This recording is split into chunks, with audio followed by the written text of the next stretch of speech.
Hey folks, welcome to Bear Mountain. Today we're working on part 2 of our series on soil blocking. What we're going to be talking about in this one is we're going to be actually doing a demonstration of using the mini blocker and with the mini block mix, and we're also going to show what a bump up will look like with a 2-inch block and how that system works. And during that process, we're going to go through some tips and tricks on that. And then the last thing we're going to talk about a bit is bump or not to bump. We're answering your questions. We're answering some questions. It's a Q&A. Okay, in the previous video, we covered our soil mix, what we use to make mini blocks. And so we're not going to rehash that too much, but, just remember. 4, 1 1/2. 4, 1 1/2. Okay, so it's got, everything it needs at this point. It was made from a little bit of a damp mix anyway, so it's got a little bit of residual moisture to it. But what we're going to do is we hydrate initially the mix by using a worm extract tea, and we've covered that in previous videos and talk about it. But basically, it's just a scoop of worm castings, and we let some lukewarm water run over it and let all the good stuff run through this mesh bag that we put the worm castings in, and that way we kind of get a nice liquid tea. And we're going to use that to hydrate it because it's full of good things like humates and nutrients and things of that nature that initially the beginning plant can use if it needs it, and it just kind of also puts a little bit of biology into it as well. Kind of supplements what we already put in with the worm castings. So how do we hydrate? Well, we're going to use this, kind of measure it out a bit, and then kind of mix it up and see how it goes. But the basics of what we're trying to get to is a mix that is not so soupy that we end up with basically kind of like a mucky mud pie. What we're looking for is something that still has a little bit of structure left to it, and is I'd say, you're looking at, for us, what we're looking at is something that's probably 85-90% moisture, but not to the point where it's so excess that the material is going to actually end up not holding together. And one of the other keys and important thing when you're making the mix up is always set a can of dry mix aside. And the reason why you want to do that is because as you stamp these things out, you're going to leave moisture left in your tray or wherever you're stamping these things. And at some point, you're going to want to kind of like sop that moisture up, and that's what the extra dry mix is for. So that'll keep you from having to delve into a bag and remix a whole bunch more stuff.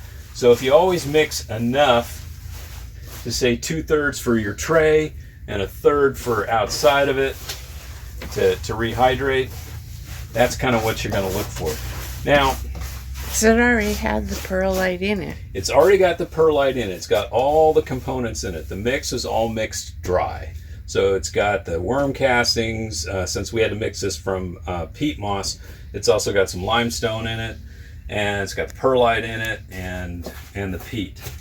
Now, I've mixed these things for years, so I kind of know what I'm looking for by feel, and you'll get to that point too the more you do it. But the basics of it is when you look at this, I can still kind of, if I shake it around, it's going to kind of break apart. Okay, but if I squeeze it, I'm going to get moisture out of it. So if you notice that moisture level, that's when you really know you're at a point where it's pretty much perfect. Now, one of the things that people do is they make a big pile, and then they go, oh, "Okay, I'm ready to start stamping." So you got to think about this now. Your blocker really only has a thickness of maybe a little more than 3/4 of an inch. So what you really don't want to do is you don't want to be stabbing through something that's 4 or 5 inches deep, because first of all, you're not going to have enough of a firm surface to press it down on. So it is, what we have found is the important thing to do is to think of this like a pie dough, in a sense, that what you're trying to do is you're trying to get this down to maybe about twice the thickness of the blocker. And I just kind of, push it down, push it out until it gets to that point. And now what you got is the right thickness. This mix might be a little on the dry side, but I don't think so. I mean, the amount of moisture I squeezed out of it. So I guess I'm thinking it's pretty good. So what I do is, if I have any of the worm tea left, I'll just wet the blocker down once. I don't necessarily wash the blocker off every time, but if I find that things are starting to stick, I will. But now what I've got is I've got this thickness. When you look at this and you go, okay, it's a little bit more than the blocker itself, and that's kind of what you're trying to look for. So now when you press down with this blocker, you're going to be pressing on a firm surface. So you're going to cut through this thing and press down onto a firm surface. Okay, so how do I hold the blocker? I don't push down, okay, on the plunger, push down that way. That'll really give you a lot of fatigue on the inside of your hand, and it'll hurt you pretty quickly. That's what this bridge here is for, using two hands. Okay, but what I do is I use the inside of my thickest part of my hand right here and use that to push down. So what I'll do is I'll push down until I see water on the top, give it a few twists, and then I've got a charge. Now some people say, oh, look at this excess on the bottom here. And for years I used to scrape it off. And I used just basically kind of like an old butter knife, and you can just go boom, scrape it off. Okay, well that gets rid of excess. Actually, I guess it saves a little bit on mix, but for the most part I found it to be an extra step that didn't really do anything. Okay, so now let's just show it in the tray here. I'm going to take this and I'm going to discharge it. Okay, I want to push down against the surface. Again, whenever I push on that bridge, I use this part of my hand, not this part. If you're using your knuckle areas, you're going to find that your knuckles are going to get real sore real fast. But this is a nice meaty area of your hand, and you can put a lot more pressure down too. So we'll pull up. I give it a twist. Bada bing, I got blocks. They're all pretty full, and they're pretty much got a little indentation on the top. You got everything you want. Now, one of the things you may notice is if you put this against the blocker, you go, well, wait a minute, it's not all the way up to the top of the block. Well, if you ever look at inside and you see how the blocker sits naturally, the actual metal tabs that are making the indent and pushing out are actually below the surface of this thing. So you made, right here, pretty much a perfect block. You can get a little more loft on a block by leaving that excess that I scraped off with the butter knife on. It give you a little more loft. So let's take that and show an example of that without scraping it off. Okay, make sure that my mix is down flat.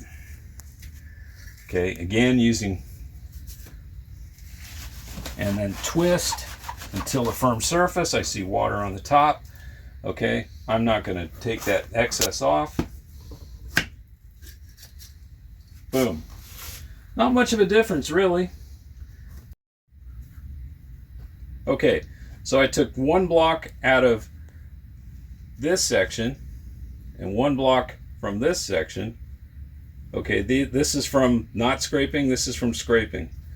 And actually what I get in my non-scrape one, I get just a little bit more loft in the block, so a little bit more root space. And I guess, from our standpoint, it's like, doesn't really matter, and it's an extra step that I think, basically you're shortening the block a little bit. So if you're always scraping these guys off, you're always going to end up with a bit of a shorter block, which is even a more smaller constrained root growing area, and it's extra time. It's an extra step. So basically, if you go to charge, then you can put it in your tray, and just keep going. And again, in order to avoid fatigue, be sure not to use your bridge or your knuckles, right in here. I'm not sure what the correct anatomical term for it is, but this area will get real sore real fast. Use the weight of your thumb area. That is an important thing to do. And make it thin enough so you're not going through a whole pile. Exactly. Because if you're trying to push through something that's 4 times or more the width of this blocker, because what you're trying to do is you're trying to press this stuff down to a firm surface, whatever your firm surface is. And that would be very difficult to get a good charge. It's kind of like the same principle of making cutout cookies. Yeah. It's get it to the thickness you need. If you're making a cut, using a cookie cutter, you're going to roll that exactly. It's exactly what it is. You're rolling that out. Good point. One of the other questions that people had is with the mix. I think people get a little too concerned about it being wet enough, and they go too far on it being wet. And as you can see, that the mix itself is actually, it's still, if I shake it in my hand, it's going to sort of kind of break apart. If I throw it against the side, it's going to stick. Okay, that tells me it's perfect. So I know it's the old spaghetti test. Yep, but that works. But it works.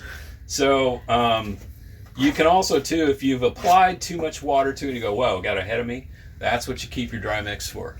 Add more dry mix, get it back to where you need it to be. If it's still too dry, add a little more of your water to it until it gets to the perfect phase.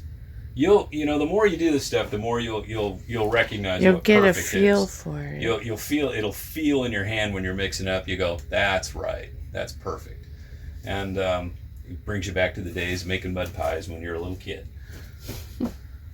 Okay, was there another question on the mix that you remember? We covered fatigue, how to avoid fatigue. They aren't compacted. Right, they're not compacted. They're actually quite loose. And they expand a little bit once they've been, blocked out. And they're not too wet, so there's pore space inside of these things. So that is important. So like if I take some of these blocks and I just, like that, you can see they break apart, but they don't turn into mud. Can you do that again? Yeah. Okay, here's 2 of the blocks that I made with the scraping it out, right? Mm-hmm. If I drop it down, you can see that it breaks apart. It didn't form into a mud, okay? So there's water in here, and there's airspace, and so there's room for the root to grow in an aerobic environment. If it's too wet, it's going to go splat, and it's going to look, like a little puddle of mud. And you don't want to do that. The interesting thing with your spaghetti one is the moisture around it is now seeping out, but it still holds there. Yeah, it'll dry there, actually. Yeah. Okay. So, yeah, that's the mix for the minis. For the minis, right. Now, if we were blocking up to a larger block, now, when we'll show this here in a second, we've got some mix that would be useful for larger blocks, but we also use that same mix in our 6-packs. And the idea behind that, let's get a big blocker out and we can just kind of show what it looks like. Okay, I didn't have any of my mix hydrated up for making a 2-inch block, but what I'm really trying to show here is principle. So don't hold it against me. I'm using mini block mix to make a 2-inch block, but we when we're using either a hand stamp one like this or a stand-up blocker, the key to it again is having your mix up to pretty much the level or maybe even a little higher than the blocker itself. So if I look at this blocker and go, okay, here's the edge of it, and here is my mix. So I want a firm surface underneath it, and I want the mix piled up to a point where it's not so thick that I can't get down to to the hard surface to basically press it into the blocker. Because again, if you're really piled high and you're going through a real high pile, you're going to be pressing against other mix, and you're not going to get the same firm surface as if you were pressing all the way down to an area. So, okay, so we talked about the thickness of it. I've wetted down the blocker, and now what I'm going to do is I'm going to do the same thing. I'm going to turn this a little bit because I got it kind of at a weird angle, but you guys can kind of see the thickness of the mix. Okay, I'm going to be doing the same technique. The bridge of the blocker itself, I want to use this part of my hand, the meatiest part. Okay, don't try to get it into there. It's very tender. Don't try it there. Again, so it's the same point. You're going to use this. You're going to push down, and it may take 2 charges, but the whole point is you're trying to get to is you want to see the water on the top of the blocker. Okay, that means that you're filled up. You know, and I just kind of rock it, drain the excess water off. Now, some people may say, okay, well, it's built up a little bit here. You could, if you wanted to, again, the same idea. If you want to, you know, make them absolutely perfect to the size that the blocker is, you could shave that excess off. Again, we don't bother with that because, frankly, it doesn't really do anything for the integrity of the block. Again, you pull them apart, you can see they are perfectly formed. And you can now put your 3/4 inch mini block into the 2-inch block. What I could do is actually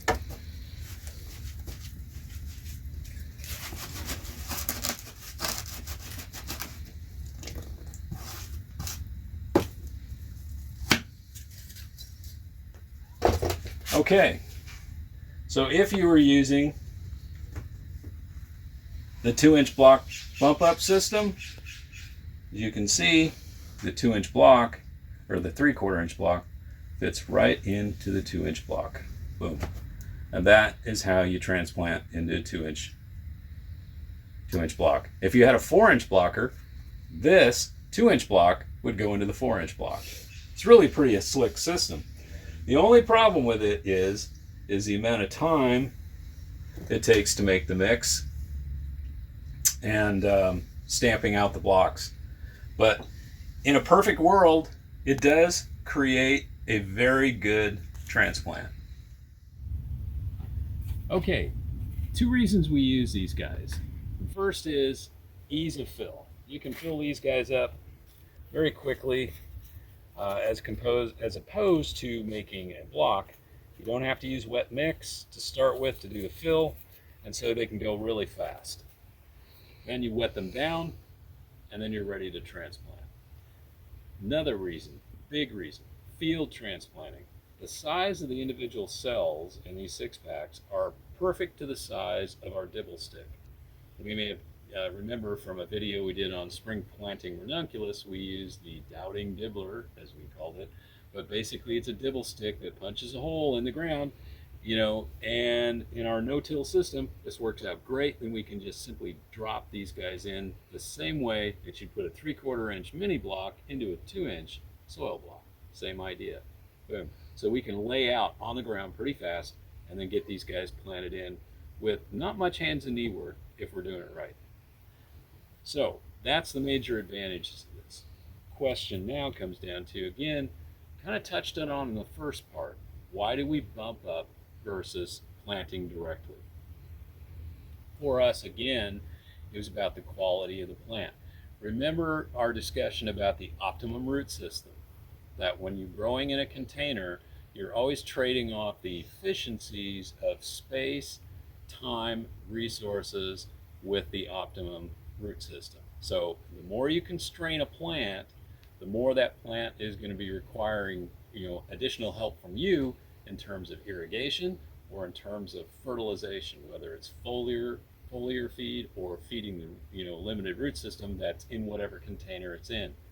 So for us, what we found was that we had troubles with the fertility of our soil and moisture levels, that we were getting much more transplant shock and losses, or plants that just failed to perform in our system when the root systems were planted directly from a plant grown on the mini block that may have been in that block 2 to 3 weeks, or in some cases 4 weeks. In which case, the root system, even though we fertilized it well in there, no matter how well, once you get to a certain point, the air pruning kind of begins to break down, and those roots will begin to intertwine. So what we ended up doing in some cases, worst cases, if the roots were really, really matted together, we'd almost have to, in order to not damage the top of the plant, use a knife and actually cut it. Now, cutting the roots or ripping the roots is going to do the same thing to the plant. It's going to shock it. And that plant is going to have to recover from that shock and then try to recreate its root system. It's never going to be the optimum root system it would have been if it had been a naturally planted seed. But for us, what it meant for in many cases, even if we had feverfew, which looked pretty good and growing on in the mini block, it still spent at least a week or two recovering and trying to begin to put out a substantial root system. Some of them died. Some of them died. We had a lot of losses in the field. And what we found is we had to do a lot more irrigating, overhead irrigating, which is difficult for us. Our context in our system is we don't get summer rains. Basically, we go to a very dry Mediterranean type no rain situation from late June until middle of September. If the wind blows. And then also too, we also get many drying winds off of the eastern Oregon desert that kind of come through the Columbia Gorge. We typically get a good stiff, drying wind on hot days that will also require a lot more irrigation and mulches and things of that nature.